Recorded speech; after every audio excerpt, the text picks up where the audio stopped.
takes a lot of courage to go through what we've been through. The doctors themselves are coming more and more because they say, hey, I'm not the same. I laid in bed for 6 months with this raging pain.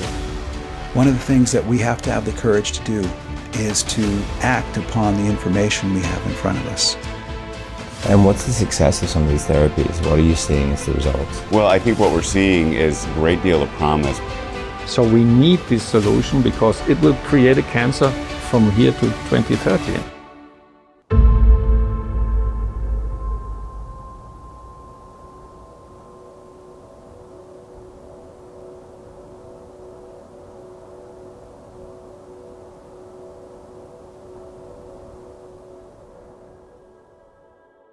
Hey there, it's Jonathan Otto, and welcome to Healing Revolution. This is bonus episode number 1, the Global Elite's Health Agenda. Are we being poisoned on purpose? For years, we've been taught that pharmaceuticals and processed foods have little to no harm on our health. However, with the lifestyles today, cancer and autoimmune diseases have skyrocketed. A study from PubMed found that medical errors are now the 3rd leading cause of death in the United States, accounting for over 250,000 deaths annually. Another study from the British Medical Journal concluded that pharmaceutical drugs, when taken as prescribed, take the lead on death in the world. Many research studies also suggest the obvious truths that environmental toxins, many of which are still in circulation, most have been approved in some form by the FDA, are at the root cause of cancer and neurological and autoimmune disease. The water we drink is a silent killer. A nationwide analysis published in Environmental Science and Technology revealed that municipal drinking water across the United States contains detected levels of pharmaceuticals, including antibiotics, antidepressants, and hormone disruptors. On top of that, fluoride, which has been promoted as the answer to everything dental for so long, has now been categorized as a potential neurotoxin, alongside various studies linking its exposure to lower IQ among children and interference with thyroid function. We'll start this episode with Priscilla Romans, a former insider in the healthcare industry, who will reveal how modern medicine is built on fear-based decision-making. Patients are often pressured into treatments without fully understanding their options, and informed consent is routinely ignored. Many don't realize they have the right to refuse treatments, explore alternatives, or even request natural options like high-dose vitamin C therapy.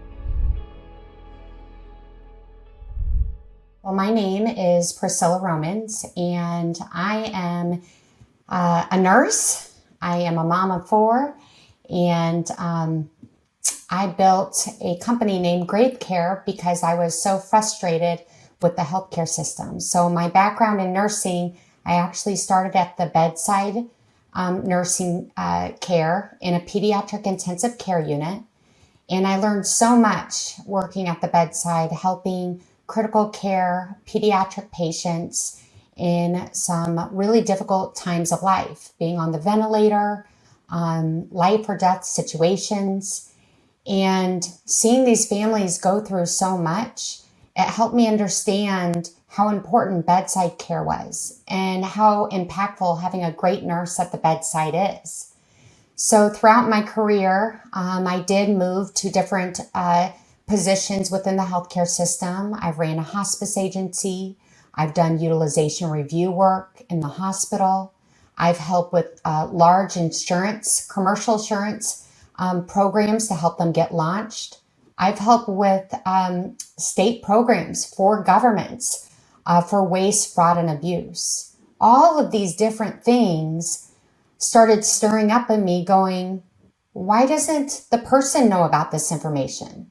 Shouldn't they really know this in order to make an informed decision? And I actually was getting quite frustrated about 6 months prior to March of 2020. I just kept waking up every day going, I'm not happy in my corporate job. I was working as a senior leader in a large corporation running 29 state Medicaid programs for waste, fraud, and abuse. Very large programs. But I kept seeing all the waste, all the fraud, and all the abuse. And honestly, morally and ethically, I just couldn't take it any longer. God opened up a door for me to launch my own business. It was only me, no strategy, only God saying, Priscilla, this is what you need to do. With all of those, backgrounds within the healthcare system, you know enough to go help people, and you have the heart to go help people. So I listened, and we launched Great Care, not knowing what was coming next. So a lot of people call us not even really understanding what patient advocacy is.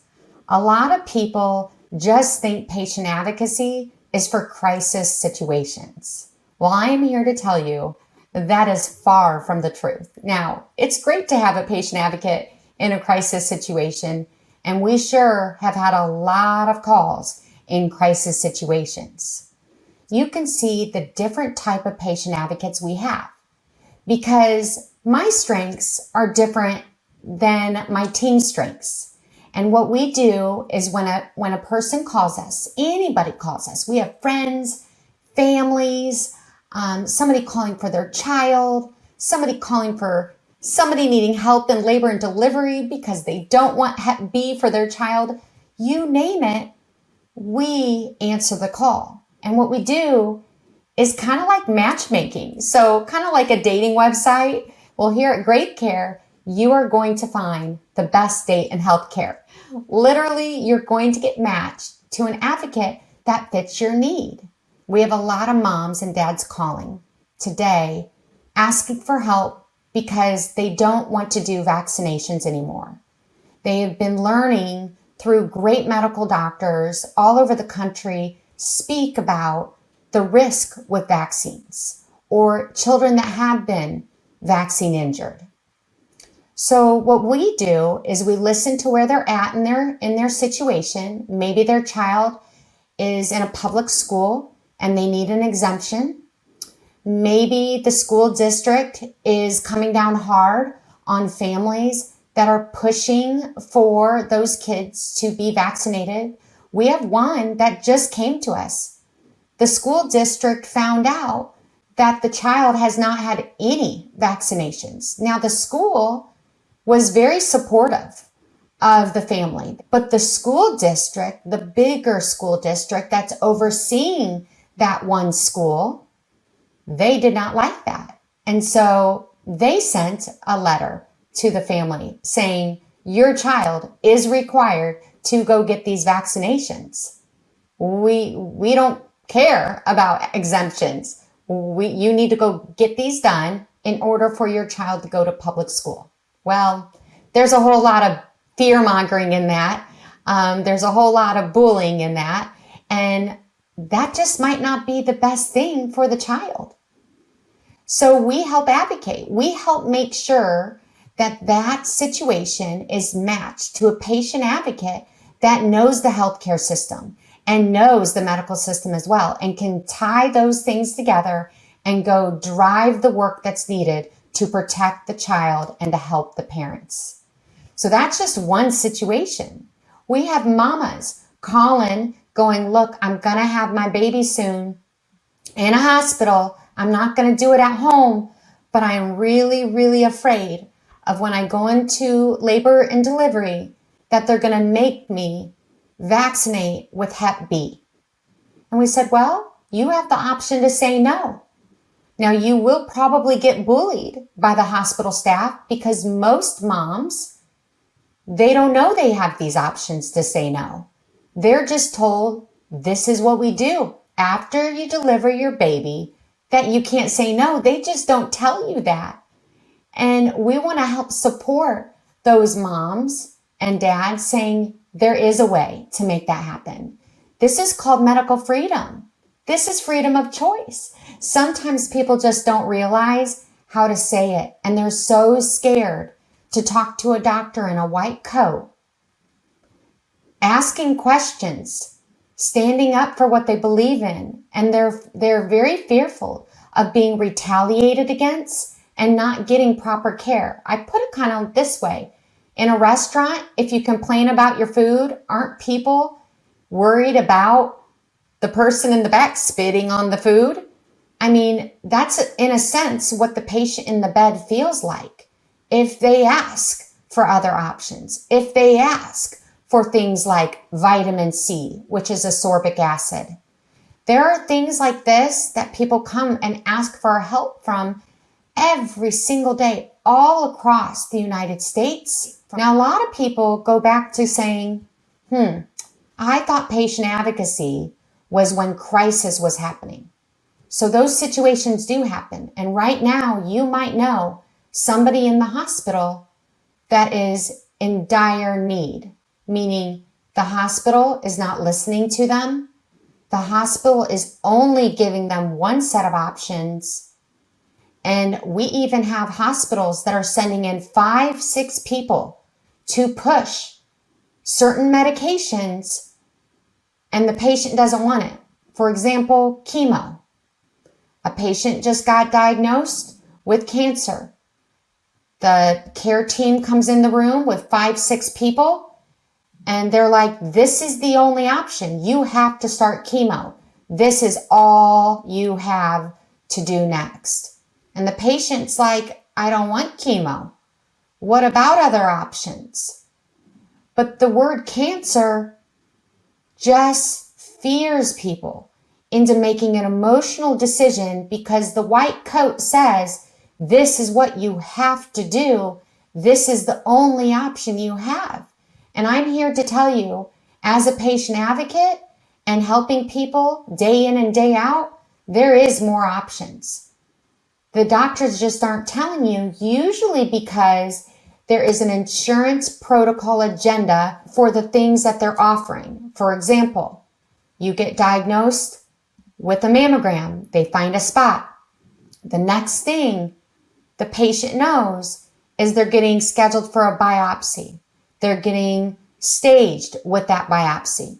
Then they're either being told maybe there's a surgical option and maybe there's a chemo or radiation option. I believe in all options. I believe traditional options work for different things, and I also believe in alternative natural options. Up next, we have Dr. Jared Skowron as he sheds light on the link between vaccines and autism.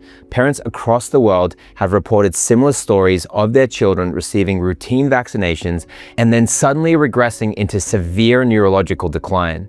While mainstream health organizations insist that vaccines do not cause autism, there are no double-blind placebo-controlled studies to definitively prove this claim. The vitamin K shot, administered to newborns within hours of birth, contains mercury, a neurotoxin so dangerous it was removed from thermometers. The hepatitis B vaccine contains aluminum, which has been linked to neurodegeneration and autoimmunity. Concluding this episode, we have Dr. Kevin Stillwagon as he further exposes the dark side of mass vaccination programs by highlighting infant mortality rates. Countries with more aggressive childhood vaccine schedules, like the United States, have higher infant mortality rates compared to nations with fewer vaccines. Beyond vaccines, Dr. Stillwagon emphasizes the critical role of gut health in immunity. The gut is the foundation of our immune system, yet it's constantly under attack from environmental toxins like glyphosate, a pesticide found in Roundup that also acts as an antibiotic, wiping out beneficial gut bacteria.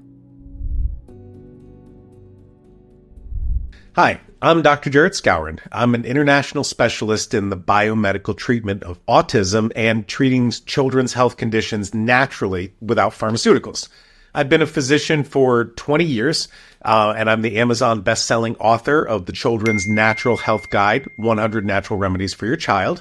And I've also been voted the best holistic pediatrician in the state of Connecticut, where I practice, for the past 5 years. 10 years ago, I created an autism vitamin company for my patients called Spectrum Awakening. And now we distribute internationally, and I formulate specific natural supplements to help our kids with autism recover their language, recover their behavior, their sleep, their cognition, and their awareness. And I'm lucky to have found my life's mission, which is to help these kids be happier and healthier. So we get this question a lot about vaccines and autism, and obviously it's a huge controversy out there. And, you know, I get to learn from two different places. Okay. I either get to learn from my patients, okay, and dealing with thousands, if not 10,000 kids on the spectrum over 2 decades. I've got a lot of input from a lot of parents and what they feel happened. The other place I get to learn is scientific research. Okay. And so we definitely have this polarity where you look at scientific research, you look at, what your doctors are saying, what the CDC is saying, what the media is saying, and what the pharmaceutical companies are saying. And which is obviously, hey, this is, vaccines are good and there's no side effects, so keep moving on. And then you've got the parent side of it. And the parent side sees, hey, my child was this way. And then we went to the pediatrician and we got our typical shots, and now they're down here. I need to figure out personally as a physician, well, who's right? We've got totally opposite ends of the spectrum. We see a parent who says, this is my kid, and in one day, they transformed. And the only thing different that happened that day is I went to my doctor. Okay? And then you've got the people who are making the money from this $40 billion a year industry that says, you know what, there is no problem, just keep pushing on. And it's obviously a big controversy. And so I think autism is not one thing. Okay, it is truly a spectrum. And that spectrum can be different causes. Again, as a physician, I've had kids in my office with autism, and they've never had a vaccine once. So vaccines couldn't have given that kid autism. And I have other parents, and here's one of my favorite stories. The parents came in with the kid and they said, you know what, boy, our kid changed overnight. And we, the only thing we can figure out is we went to the doctor. They told us to take Tylenol, okay, bunch of Tylenol, and we got our shots, okay? And I had other shots. Those seemed to be fine. But this time, the Tylenol and the shots, those are the only two things that were different. And now my child is completely changed. Okay? So this family in particular, they worked with me. They did a bunch of biomedical interventions. We were able to bring this child to recovery within a couple, 2-3 years. Okay? So the child was, 2 when we started working. Now they're 4 or 5. Parents said, oh, great. Now our child's recovered, they're mainstreamed, they've lost their diagnosis. We're going to go catch up on our shots. Went back to the doctor, caught up on their Tylenol, caught up on their shots, and guess what? The child got autism again. So it's stories like these that really make you kind of think and say, you know what? If I'm not going to follow somebody's dogma, if I'm not going to say, yes, all vaccines cause autism 100% of the time, or no vaccines are perfectly safe. If I'm not going to follow a dogma, but I'm going to be an independent thinker myself, it's very concerning. It's very concerning because we're aware that vaccines do have side effects. And most of the time your pediatrician doesn't tell you that, doesn't give you that, that white piece of paper you get in your medicines. They're not going to give you that from the vaccine box and say, you know what, there are published side effects. One of those for the MMR shots, and you can find this on the CDC's website and the FDA's website, is that MMR shots can cause seizures and can cause epilepsy. And in some cases, these seizures and epilepsy can cause developmental delays. So I find it a very intriguing question where there is no one size fits all. And what I really hope medicine does, because they haven't, is perform quality research studies proving this safety. You'll see on the CDC's website, they'll say vaccines don't cause autism, but honestly, they don't have the research to back up that statement.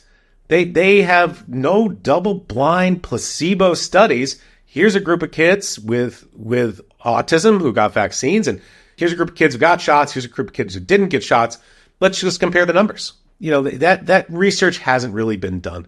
There was a CDC scientist, William Thompson, who came out as a whistleblower to the United States Congress and said, you know what? We're doing this research study to see if MMR created autism, and we had our statistics, and it showed that it did.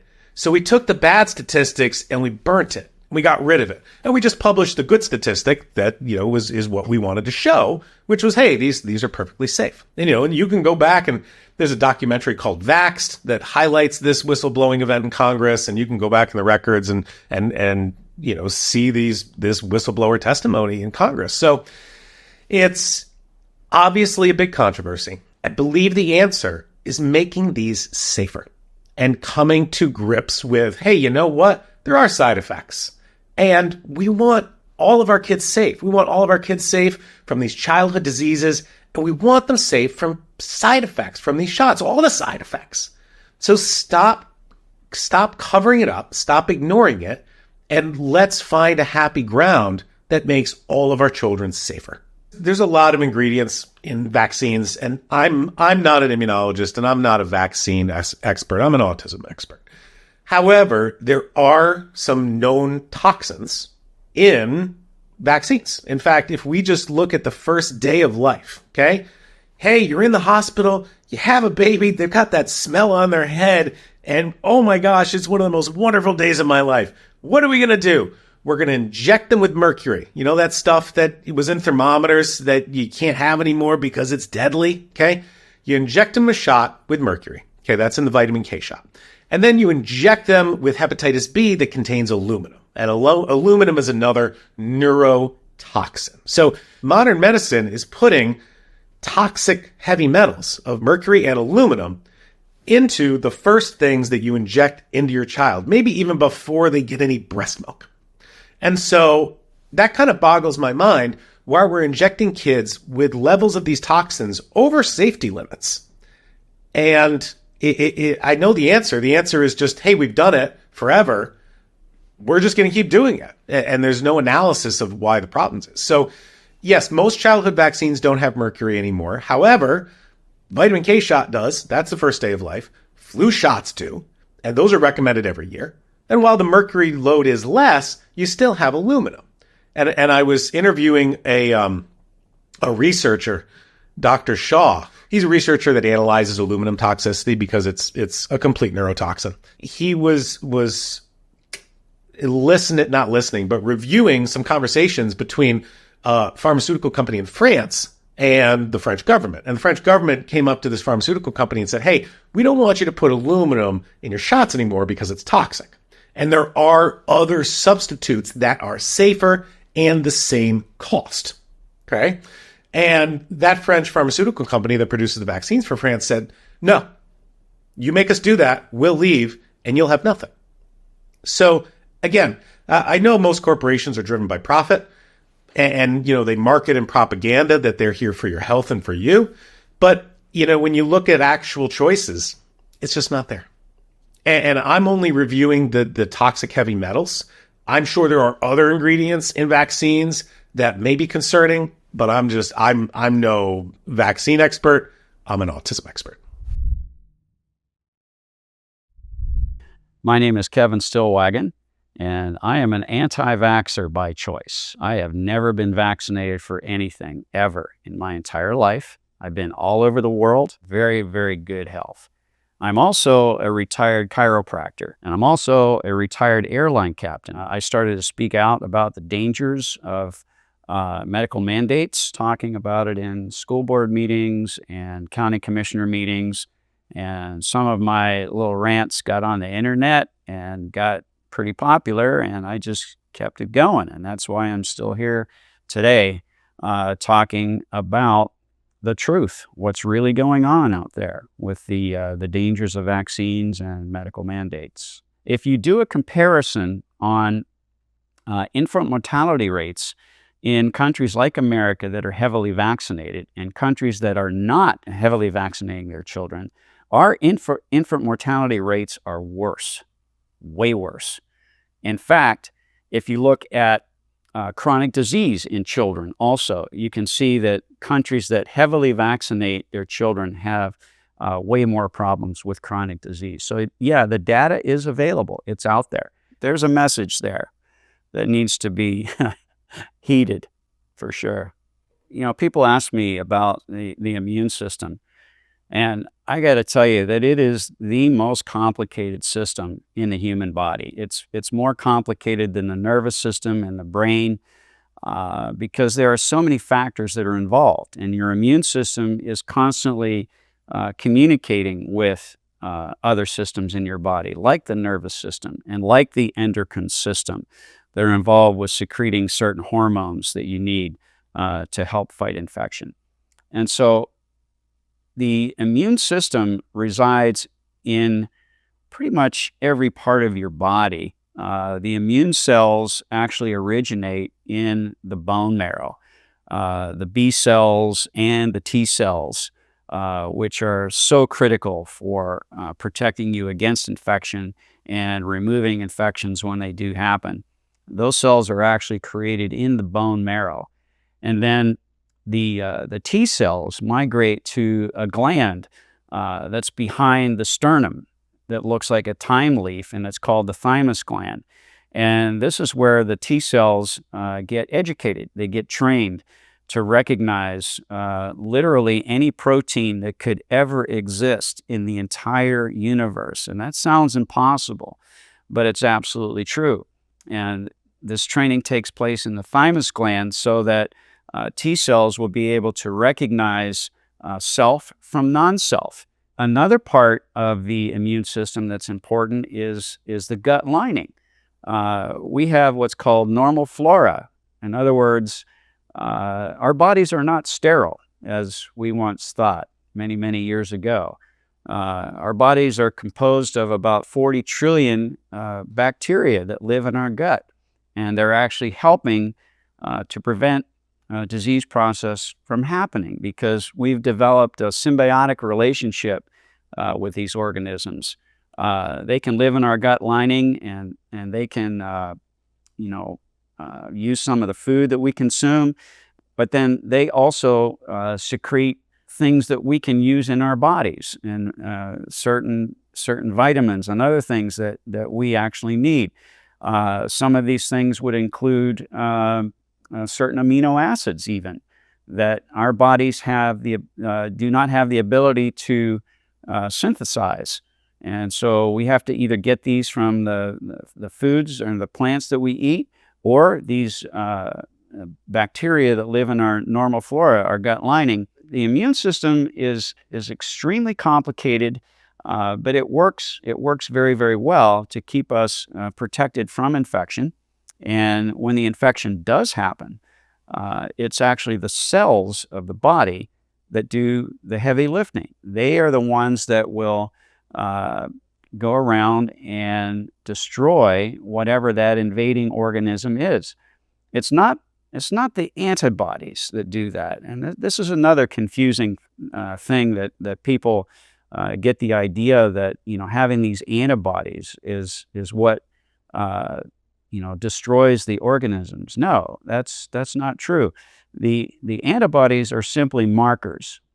They will attach to the invading organism, whatever it is, and then your immune cells, your macrophages, for example, and other phagocytic cells will go around and recognize those marked invaders and take them in and destroy them. As long as they are, full-bodied antibodies that you got from a normal infection. And as I mentioned, sometimes these shots called vaccines can produce antibodies that are suboptimal, and they end up harming you instead of helping you. So that's kind of an overview of how the immune system works and keeps you protected. I did mention the gut lining and how important that gut health is for your immune system because, again, this is part of the epithelial barrier that I talked about. It separates the inside of you from the outside. Now, part of that is, your mouth and your esophagus and trachea and lungs, but we're talking now about the gut lining. So this epithelial barrier is absolutely huge. The surface area is estimated to be about the size of 2 tennis courts. So we're talking about a lot of surface area here. And it's all guarded by immune cells that protect you. One of them is called the natural killer cell. And the natural killer cell is kind of unique because it really doesn't care what the invading organism is. It has the ability to look at cells that are on that epithelial barrier and determine whether or not they have a foreign substance inside of the cell. And if they detect that, then they take the cell out in a natural way using what's called apoptotic signaling. So it will signal the mitochondria of the infected cell to have that cell destroy itself. It's like suicide for the cell. And this happens in a non-inflammatory way. It's very gentle, you see. And so that's the natural killer cell. Another cell that's involved is the cytotoxic T cell. And the cytotoxic T cell has the same ability to do what the natural killer cell does, but it's looking for something very specific. And as I mentioned, the T cells are actually trained in the thymus gland to be able to recognize any protein that could ever exist in the universe. And when they see something that's not self, then they activate other T cells, and eventually you end up with the cytotoxic T cell.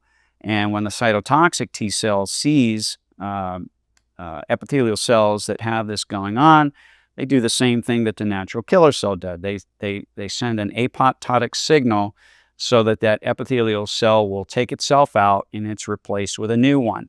A natural thing that's happening in your body, this replacement of cells that's going on is incredible. It's happening 1 million times a second. I'm not talking about infected cells here. I'm talking about the apoptotic signaling and the replacing of either infected cells or cancerous cells or aging cells with new ones. This is happening about 1 million times a second. That's how complicated this system is. But that's how God designed it to work, and it does work. But that gut lining that I talked about, it's got something called tight junctions. The epithelial cells make up the barrier. Well, they're tightly held together with what's called a tight junction. And stuff shouldn't be able to sneak through those gaps between the cells. But what we've done to ourselves over the past few decades is we poisoned ourselves with something called glyphosate. And glyphosate is something that's used in harvesting of crops. It can be either used to desiccate the crop. The glyphosate can be used around the crops to kill other things like weeds that the farmer doesn't want growing in the field. And so the problem is this glyphosate is very, very antibiotic. It is an antibiotic. And what happens is if we consume too much of these foods that are tainted with glyphosate, it ends up destroying some of that normal flora. And when you do that, then you end up having a depletion of essential amino acids. And you have to have those essential amino acids to keep those tight junctions nice and tight to keep stuff from leaking through. So if you get a separation there, that's called a leaky gut. And that's why we're seeing problems now with a lot of food allergies that we didn't see years and years ago. For example, some of the peanut allergies that a lot of children are experiencing right now. Certain things that they're consuming, like the peanut, can get through that leaky gut, and that creates an immune reaction, and it can be a hyperactive reaction or an allergic reaction, and that's a definite problem for sure. And that all comes from the way we poisoned ourselves with certain pesticides through the years. So we have to be really careful about what we're putting into our bodies. A good way to make sure that you bolster your immune system is to try to eat as many healthy and certified organic foods as you possibly can, and also to drink clean water. A lot of our water that's tap water has been tainted with all sorts of chemicals that they just can't get out with the filtration systems that they use. And they put in a lot of harsh chemicals to try to kill that stuff, like chlorine and fluoride and things like that. But those aren't really good for us either. So I recommend people eating as much organic food as possible and drinking pure water, pure distilled water, for example. when the antibiotics first hit the scene decades ago, it was purported to be a life-saving thing, and it probably was for certain types of infections that ran out of control. But the problem is we're overusing antibiotics, and microbes, specifically bacteria, they are living organisms, and they have the urge to survive, just like we do. And so when they're constantly challenged, they will gain function, and they will find a way around it and become antibiotic resistant. And so by overusing this stuff, we've created some super germs that can really be a problem. And so, this overuse of even hand sanitizers that are loaded with antibiotics is not necessarily a good thing. And taking antibiotics orally, the overuse of that is also creating problems. And it will affect your gut lining. It will decrease your immune system. So even though you think it may be helping, it's actually hurting. So we really need to take a serious look at the overuse of antibiotics. I did mention that I was a retired chiropractor, so I got to throw in some chiropractic philosophy here. And the basic philosophy is that healing comes from within, and it's from above, down, inside out. And it's all about the brain communicating with the entire body. And so we talk about the function of the brain and how it communicates with the entire body through the nervous system. And it distributes through a very sophisticated system of nerve fibers. What is really happening behind the scenes is infinitely more disturbing than people know. From toxic chemicals in our food and water to over-medication, one disturbing thought that is emerging is that the health of the general population is being poisoned intentionally to further their agenda. The system itself tends to put profits before people's health and sells us products and chemicals that keep us dependent on the system rather than empowering us to control our health. However, when we begin to see the manipulation, we should begin to take action. By understanding what we put in our bodies, how we take care of our health, and who has a financial interest in our suffering, we can start to free ourselves from this secret agenda. It's time to stop being pawns in the game that we never wanted to play and start making choices in favor of our health, family, and future. Knowledge is power, and I hope that you learned a lot from our experts in this episode. Once we see the whole picture, we can make choices that are healthier and wiser for ourselves.